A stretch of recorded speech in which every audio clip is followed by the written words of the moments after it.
ഇതൊക്കെ നിയമം കൊണ്ട് നിയന്ത്രിക്കേണ്ട ഒരു കാര്യങ്ങളല്ല. ഞാൻ തന്നെ വളരെ ദേഷ്യപ്പെട്ട് അവരോട് സംസാരിച്ചു. കാരണം ഈ ഓണർ കൊടുക്കാൻ പോലീസിന് പറ്റുന്നില്ല.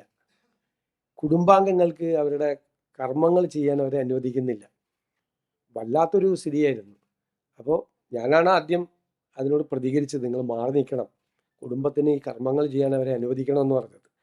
അത് മാത്രമല്ലല്ലോ, സലീം കുമാർ രോഗബാധിതനായി കിടക്കുമ്പോൾ സോഷ്യൽ മീഡിയയിൽ വലിയൊരു അറ്റാക്കാണ്.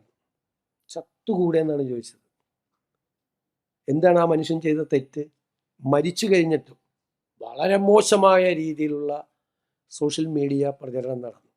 ഇത് നമ്മുടെ കേരളത്തിലാണോ ഇത് നടക്കുന്നത്? ദേശീയ അവാർഡ് നേടിയ ഒരു നടനാണ്. മലയാളികളെ കുടുകൂടെ ചിരിപ്പിച്ച ഒരു നടനാണ്. എല്ലാവർക്കും ഇഷ്ടമുള്ള ഒരാളെ കുറിച്ച് എന്തും സോഷ്യൽ മീഡിയയിൽ പ്രചരണം നടത്താം. ചത്തുകൂടെ എന്നാണ് ചോദിച്ചത്. സുഖമില്ലാതെ ഒരാൾ കിടക്കുമ്പോൾ. ഇതാണ് നമ്മുടെ കേരളം. ആരാണ് ഇതിൻ്റെ പുറകിൽ? ഈ ക്യാമ്പയിൻ്റെ പുറകിൽ?